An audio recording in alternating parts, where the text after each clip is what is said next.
বলবেন 50,000 লোক জমায়েত করতে পারবে বলছে হুমায়ুন কবির, বলছেন 50,000 লোক। ওরা তো এই সমস্ত আতঙ্কের কথা, ভয়ের কথা। এ কথার মানে কি? কেন 50,000 লোক জোগাড় করবে? কি তার দায়? ওরা কি বিচার চাইছে না বাঁচতে চাইছে? বিচার যারা চাইছে তাদের লোক বেশি হবে।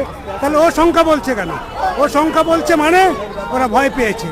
আপনারা দেখবেন গত কয়েকদিন আগে যখন দক্ষিণবঙ্গের জেলাগুলোতে বন্যা হলো, সেইখানে মুখ্যমন্ত্রী পালিয়ে গেলেন। কেন পালিয়ে গেলেন?